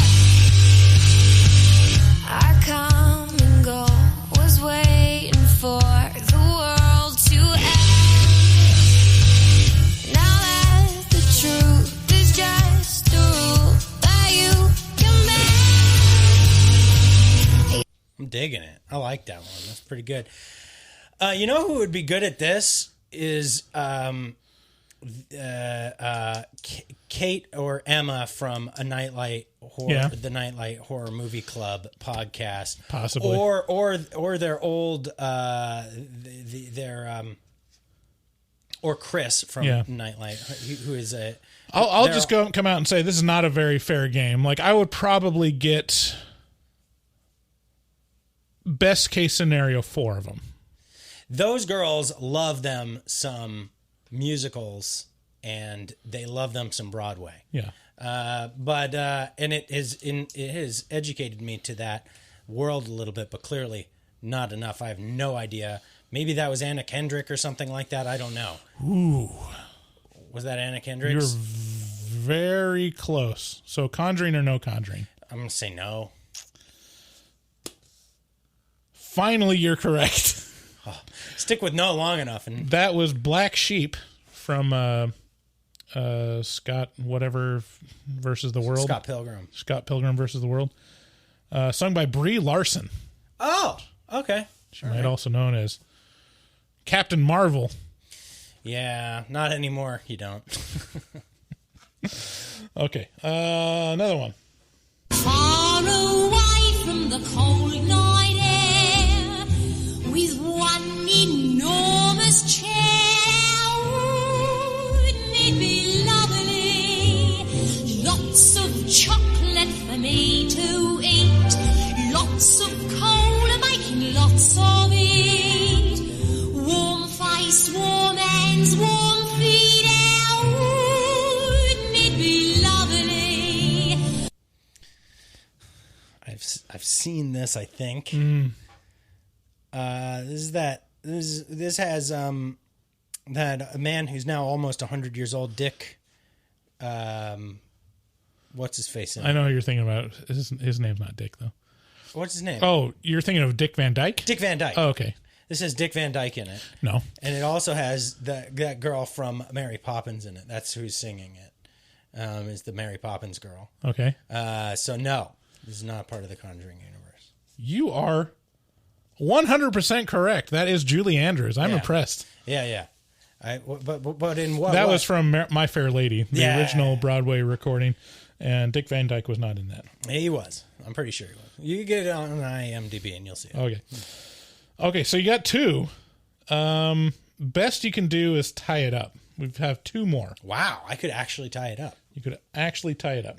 Okay. Maybe the air gave me the drive, for I'm all aglow and alive. What a day this has been, what a rare mood I'm in.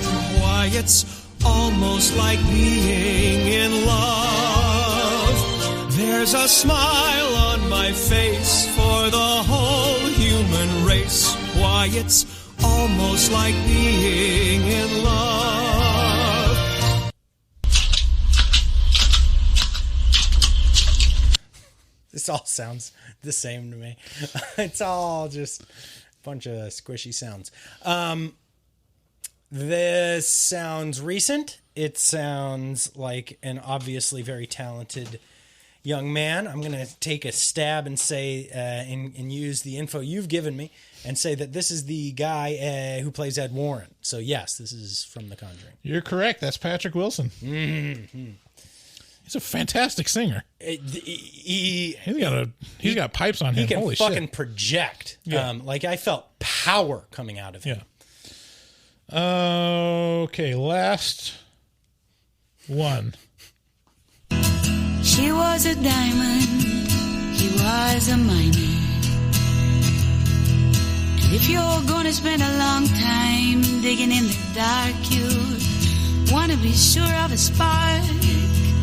And if you're gonna wake up with the sound of your own voice ringing in your ear. This could tie it up. Oh, man. Could either tie it. This has some strong Dolly Parton, written by Dolly Parton vibes to it. And it's obviously not Miley's voice. And she's the only person I know who, like... I know so many people recycle Dolly Parton stuff and are huge fans of Dolly Parton stuff. But she's the only one who I know by name. I'm going to say no. I'm going to stick with my tried and true no and say no, but I have no clue as to who this might be. Wrong. Oh. So this is The Most Beautiful People Are Broken by Maria Doyle Kennedy, which played Peggy Nottingham in The Conjuring 2. Okay. Yeah. Was I any kind of... What? You got 3 out of 8. Was that close with the Dolly Parton thing? Like, what was that? I don't know. It might have been her own song. I think she's like an actual recording artist. Yeah. Okay, so that's Conjuring Singer game. I'm impressed with Julie Andrews, and you got Patrick Wilson. So that's You should only have pride. No, it wasn't Julie Andrews. Yeah, it was. No, Julie Andrews is a gal. Oh yeah, well yeah, it was. Okay, I'm sorry. Yeah. Okay, let's move on to voicemails. In a bit, we call horror movie. Whores. If you guys want to get a hold of the show, you can do so by calling 682-253-4468. We'll play you on the air. You get to be on the show. Oh my gosh. We got a lot of messages from you guys this week. I thank you so much for giving us a call. Okay, first message. Hey, hello. This is Ralph from the Bronx here. I'm calling in regards to Rojo from the Bronx and his absence. I have to sadly give you the news that Rojo from the Bronx actually died in a train-related accident. There were a bunch of Asians in there. I'm not blaming the Asians at all, but you know how Rojo was. He was really excited, really an excitable person, and the coroner said that essentially all the blood shot into his cock and it left his heart, and he died of a massive heart attack because of you know how Rojo was. He just loves his bushes and his hirsute woman, and the idea of being in a train with a bunch of hairy Asian women it made all the blood shoot to his cock. So I just want to say rest in peace, Rojo from the Bronx. You guys aren't going to be hearing from him again because he's dead unless if he calls from the afterlife. Thank you guys. He really loved you guys. And yeah, let's just send a prayer out to Rojo from the Bronx. Oh man, we gotta pour one out for the homie. Dude, Dude, Ralphie was one of our very first callers on the line. Ever. This is I thought he's got a lot of information about the demise of Rojo. I thought he was from Brooklyn. Though. Very intimate. I thought Ralphie was from Brooklyn. I thought Rojo was from the Bronx. Well, that's so hard to keep track of. It is. They both start with a B. boroughs. Wow. He really enjoyed those hirsute women a lot. So much so it gave him a heart attack. It's your boy Bugsy Siegel. It's been a while since I've called in. You know, I've been too busy getting laid and riding motorcycles to show any love to my favorite horror movie podcast, well, my favorite podcast in general. Only thing is, I have a gripe and a bone to pick with you.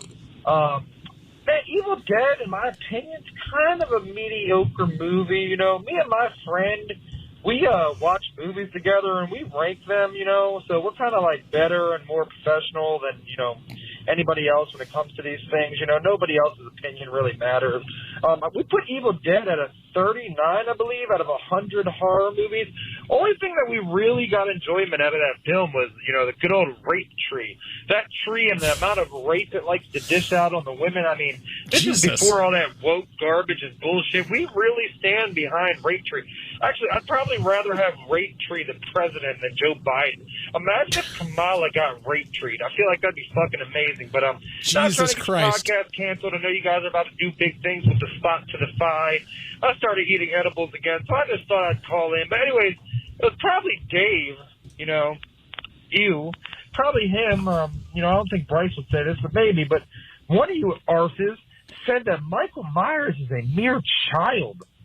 How dare you downplay the great Michael Myers? I mean, that's like blasphemy to Halloween fans. I hope they don't show up outside your window and try to murder you in the middle of the night. But no, in all reality, I get it. Michael Myers has the spirit, you know, inner child or whatever. He was a child, now he's grown up. But that just means Freddy would beat him in a fight. You know, he'd rape tree Michael Myers to death. And, you know, Jason, he's just R-worded. You know, he's kind of that got that retard stank all over him. And, you know, Chucky's basically just a midget sex doll. So I guess Ghostface comes out on top.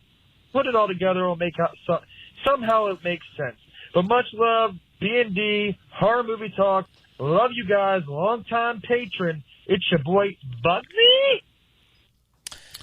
We do ask him in the message to try to keep it to a minute, right? Yeah, but you can't look. You can't put his cap on. His profession is rapping. And what does rap mean? It means talk. Yeah, it's true. That man can talk. And, you know, like I said earlier, Halloween fans are fucking bonkers. And look, but listen, I will never speak ill of Bugsy. but he does love Halloween. Loves it. And I think that speaks of itself. I mean, that's all you need to know sometimes. Yeah, we're off to a great start with real topical political issues that, not sure our listeners on the right side of. Rape Tree 2024. 2024 and, yeah, okay. Ew.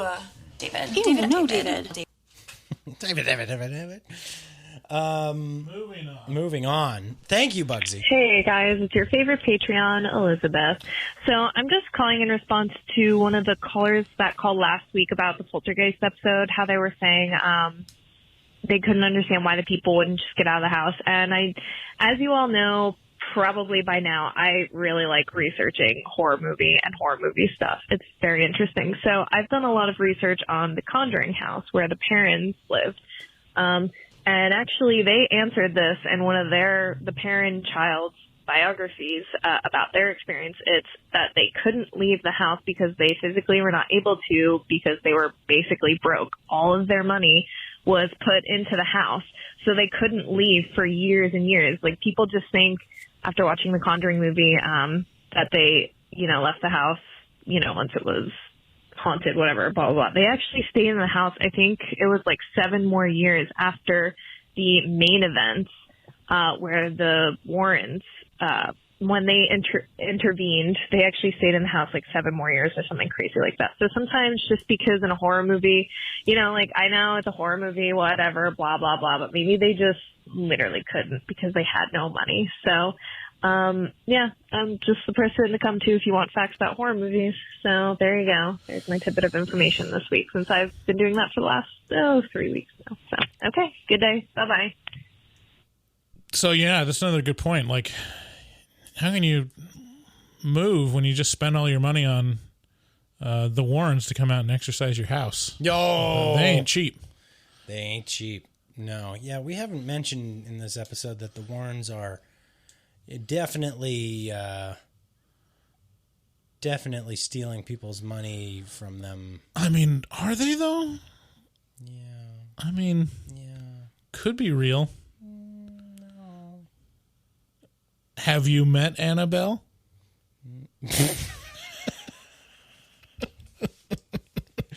Touche. Good point. Good point. There's nothing more frightening than a Raggedy Ann doll when kept in a locker. Yeah, well, I certainly appreciate Elizabeth. And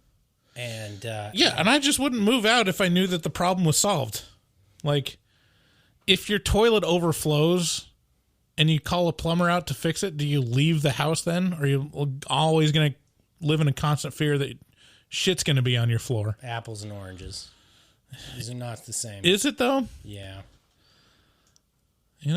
I don't think it's that different. We just watched. You get some ghosts, you call it the Ghostbusters, and it's fine.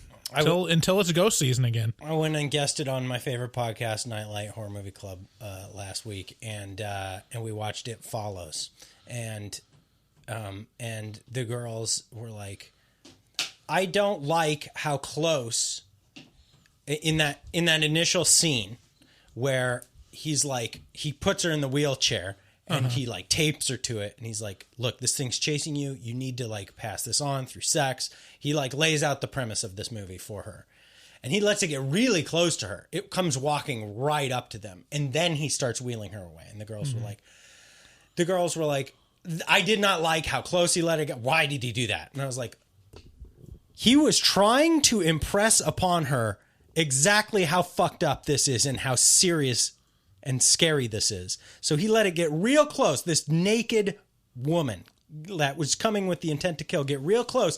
And it still didn't convince her that shit was about to go down.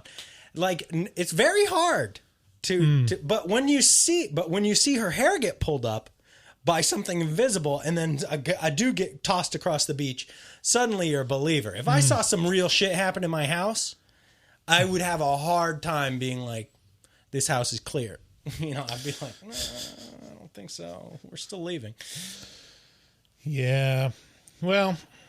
Or, the other option is you just didn't. You kind of believed it a little bit, and then you had a little role play game with the Warrens, and you felt a little bit better, and there was no problem to begin with. There you go. Okay, I'm calling again because I just finished the episode. Sorry, not sorry for calling twice. In response to Bryce about the Haunting of Hill House, yes, technically Olivia Crane was, she loved her children and everything, but she was basically brainwashed into killing her children and, quote unquote, waking them up by killing them. So her being the heart of the house makes sense because she wants all of her children to live there with her while being woken up. That kind of makes sense. Like, why else would she kill the twins if she loved them so much? She was trying to wake them all up and so that they could be with her forever. And also, she was lonely, and that's why she made Hugh stay with her at the end. If she gave up the thought of the children staying with her, that was the whole thing at the end, with Hugh basically sacrificing himself. So, nice try, but you're wrong. So, yeah, bye. Jesus is the bread. So we were talking about the Haunting of Hill House for why the mother wanted to kill all of her children to get them with her. So here's the inconsistency for me is that it shows her like talking with Hugh all the time. And it's like she's showing concern for the kids and like concern for Hugh. Like she's part of their active life right now. So why isn't she like whispering in Hugh's ear all the time? Like, you got to kill the children. You don't understand. You just have to kill all of our children and then yourself. And then we'll all be together. For some reason, she's very different then. I don't know. It's troubling. Logically inconsistent. But nice try. Oh no! A challenge has been beset upon. I have a feeling Elizabeth is a little bit more tenacious than what you're giving her credit for right now. You're going to have a shitstorm come down upon you, sir. Don't at me, Elizabeth. Sir. Next caller. Hey guys, this is Rojo from the Bronx here. I got into a real serious accident. I don't know what happened. I don't know where I am right now. I was on this train. There was a bunch of Asians on it, a bunch of attractive Asian women, and I don't know what happened. I was just looking for some bush, and all the blood went and shot right into my cock, and I just had a heart attack, and they just left me on the train here. I don't know where I'm at. I need you guys to send me some help or something. If you know where I'm at, I'm in the Bronx. I'm at some train here. I don't know where it is, but I need some help. And honestly, be careful with those Asian girls because you never know what will happen. Spotify has expressed some concerns about the voicemails. Well, I can kind of understand it. I would like to point out that Rojo is seemingly back from the dead. And then also, we can't control him. He could be calling from beyond the grave. I'm not saying he is. We're going to need the Warrens to figure it out. Yeah. I got to say. This is... We do not edit our listeners. We care about you too much. Although we should, probably. That's 100% racist. Yeah. Although he's expressing profound love. Rojo's just only going off of what he sees in porn, and you'd be surprised how true that probably is. So, I feel uncomfortable for our listeners right now. I'm sorry. I would like to apologize on behalf of Rojo, but not on behalf of Horror Movie Talk, who holds no responsibility. All right, let's see if another listener has something to say about trans people. Okay. Next caller. Hello, this is Glittercore. I'm just on my way home from work and was listening to A Quiet Place because I love listening to you guys after and before work. Anyway, I keep hearing about Manscaped, and it's awesome. I love you dudes and your pubes. But I also know you guys realize you have a lot of female listeners, and I'm thinking about this idea to possibly have a female product sponsor you guys. So I was thinking something like, because it has to be slightly horror related in my opinion, but there's things that have come out in the last 10 years called Diva Cups. I'm pretty sure there's probably lots of knockoff brands, but basically it's like a silicone funnel, basically, but with no hole to leak, that women shove inside of their tiny vaginas or not tiny vaginas, and it basically collects all their menstrual blood, and then they can basically just take it out, dump it, clean it, put it back in, get out of usable, off whatsoever. But here's the deal. It can also be used as possibly even a weapon. So somebody chasing it, or they can right now. She's calling from the Death Star. She's calling from the damn Death Star. Strangely, Rojo from Beyond the Grave has gotten better reception than Glittercore. Yeah, but maybe they would be into it. Oh, Glittercore. Lord, I wouldn't know because... Take it off. Make it stop. Make it stop. So she's suggesting a new spot. It couldn't have come at a better time. I mean, we're overdue for a female-centric sponsor. Yeah, we do need some new sponsors over here. We got to change it up. I'll tell you what, Night Channel's they do have some beautiful ladies on their website modeling their shirts. So definitely for you gals too. I found one of them because she's so exotic looking. Of course you did. And found her on Instagram. I was like, I'm following this bitch. We don't call them bitches. I call everybody bitches. You're a bitch. My kids are bitches. I'm following this young lady. She's a bitch. She's a wonderful bitch. And again, the marketability of horror movie talk is sometimes a concern for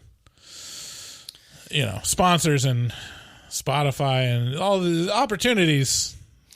There are opportunities for more general audience. I'm just saying. She got a good point, though. Diva Cups, reusable feminine hygiene product. Mm-hmm. But then also, you know what I have in my truck right now? I have 2 of these Shewees, which is a silicone device that you cram onto your tiny pussy, and then you pee into it, and it gives you it's like a vagina shaped funnel that funnels it out.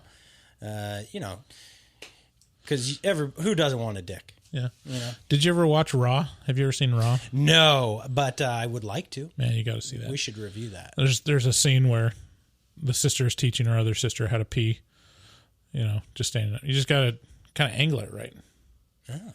You don't even need the... your anatomy, no pussy is the same, just like no dick is the same. But all dicks functionally are pretty similar, whereas... I mean, to be honest, if you're a woman, you can't control your stream as much as someone that has a hose to aim, but if you're let's be honest. If you practice a lot. Let's be honest, we don't have the greatest aim either. Oh, hell no. Streams can go rogue. Oh, they can go rogue, and not only that, the splashback is inevitable. Yeah, it's not even at the most dangerous times at the start. Mm-hmm. But also midstream, it can just go, it can stage a coup. Those post jerk streams can really go rogue. Next caller. Do we have more callers? Yeah, we have 3 more. 3 more? Oh my God, this has been the longest episode in all history. I'm going to die, Bryce. Hey, Bryce and David. This is Angelica. I just wanted to call to say I really liked your guys' review of A Quiet Place 2. I think Bryce's that whole conversation about the bear trap and the kid. Middle child should have known better, but he was messing up from the first movie, so not really surprised we brought that in the second movie. And also, the bear trap scene doesn't top the whole giving birth during an alien apocalypse like that. So yeah, I agree with Bryce on that. Anyways, made me think of another question, and something that I kind of answered myself was, what is a noise that if you made, you couldn't prevent from being loud? And I think mine would be a sneeze. So yeah, you guys think about what that would be for you guys. Anyways, keep being awesome, and have a nice day. Bye. Bye. I love Angelica. She's here in Vancouver. Yeah. She went and saw Quiet Place 2 at Kiggins like the night after we did. Yeah, I saw that. And she repped our shirts while going there. And Yeah. she tagged us on Instagram like a fucking true fan, bro. Mm-hmm. Even though she's wrong about this. You know what? I'll tell you what, Angelica. Here's what we'll do. You go ahead and have yourself a child. All right? Go ahead and have a child. Tell me how it feels. You're going to be like, oh, it hurt a lot. And then we'll set up a bear trap for you. You step in it. And then you tell us how that feels. And then just try not to scream through both of them. And then we can compare. Otherwise, until that happens, we can have no actual consensus on the truthiness of whether or not the bear trap is a more brutal. So yeah, let's just put a call out to our listeners. If there's any women that have both experienced childbirth and stepping in a bear trap, let us know. Let's just put an end to this discussion once and for all. Yeah, let's just put a nail in this coffin here. But her question of what's the sound that you wouldn't be able to control the loudness of? That's when I come.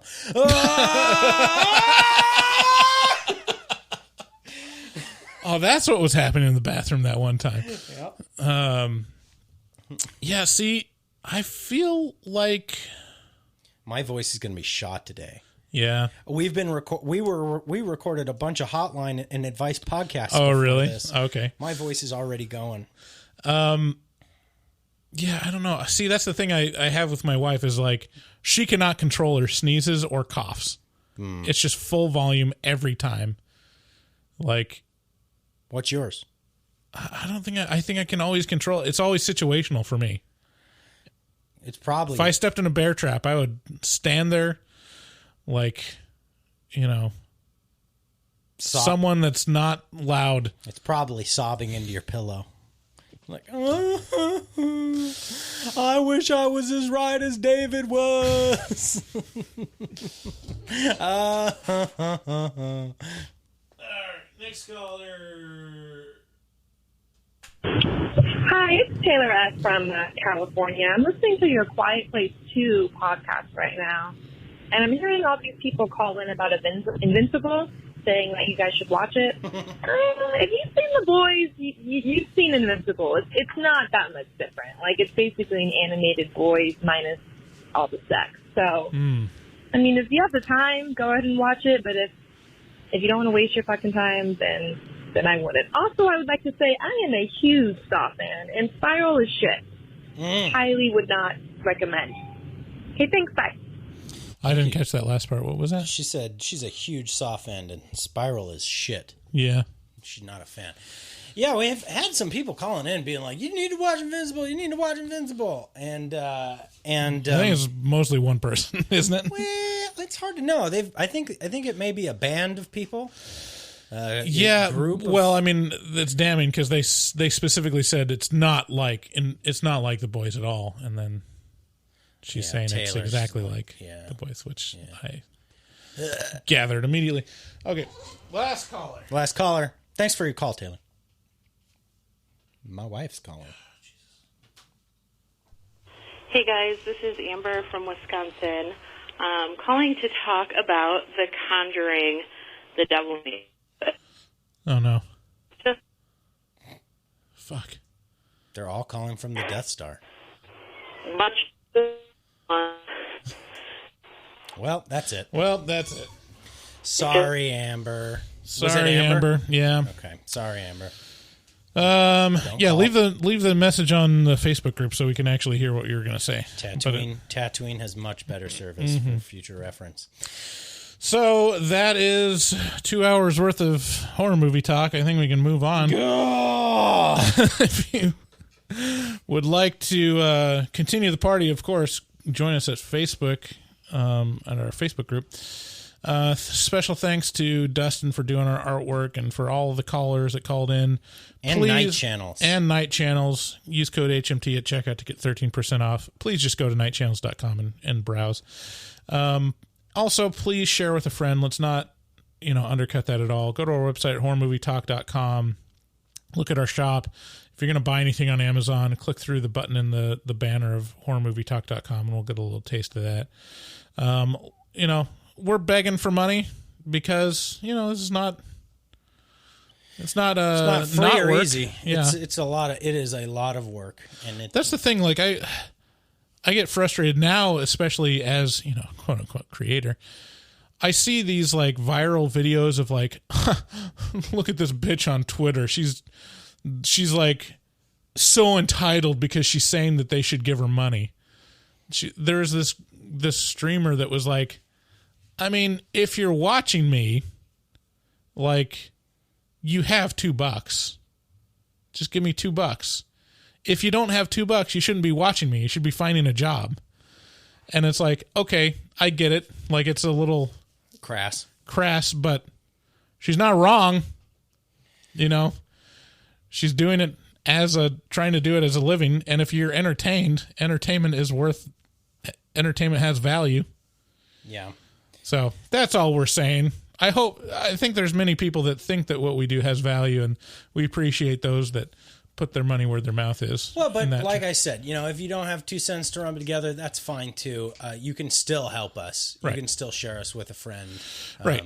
I feel like a little dirty asking for money, but I mean, when you think about it, $5 a month is nothing. Dude, I mean, yeah, it's people look, if you got a conscience, you got a conscience. If you don't, you don't. That's all I'm going to fucking say. Okay. Now is our viral moment. Thanks again to everyone. We'll see you next time. Bye-bye. Bye. Looking for a podcast full of burps and gas, perverted cast, skinny and fat? Look no further. Horror Movie Talk is accidentally funny, begs to donate money, fake sponsors for dummies, and so much more. New episodes every hump day. They'll pickle your dickle for foreplay. Patreon members have it your way. Vote for a movie every month for the review. Chompa chompa, don't just stare at it, eat it like a taco. Put your tongue through the phone, hoodie, Picasso. Look at them hot kids, swear not a pedo. Got me too'd with Cosby eating jello. Pudding Pops done gave Bryce flatulence. Train addict Dave doesn't give a shit. 1 through 10, is it horrible or excellent? Oil me up, daddy, is dinner rumps. Kiss Bryce Hansen. Look at them hot kids, Chris Henson. Masturbate with a crucifix, exorcist. Face huggers, chest bursters, alien.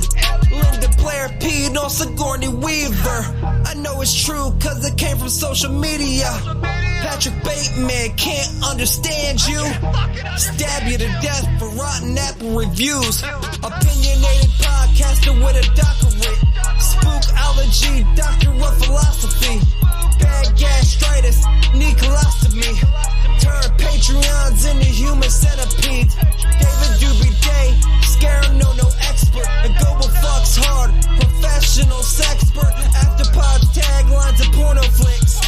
American Psycho, them guys pretty sick. Chompa chompa, don't just stare at it, eat it like a taco. Put your tongue through the phone, hoodie, Picasso. Look at them hot kids, swear not a pedo. Got me too'd with Cosby eating jello. Pudding Pops done gave Bryce flatulence. Train addict Dave doesn't give a shit. 1 through 10, is it horrible or excellent? Oil me up, daddy, is dinner rumps. Nothing good happens in the woods. Always get more than you bargain for. Got a pickle to dickle, machines tickle bitties. Killer on the phone, ain't no Sharon Stone. Vancouver, Portland, Oregon, and organs. Corona, COVID, curse, Lorona. Green River Killer, because reasons. Hallway of poop monster kids screaming. Ain't your ordinary dingleberry itinerary. 30-day shutter and jump scares, ain't fucking scary. Time for the spoilers with jokes and tropes. Use their white socks to catch their loads. Just show them one titty, pretty. Paganism you should worship, they Teflon dicks. Pacific Northwest, let them see one breast. Shifty ass, stay spooky, poor man's digress. Bugsy some tea, horror movie talk. Hold on, they don't like Halloween.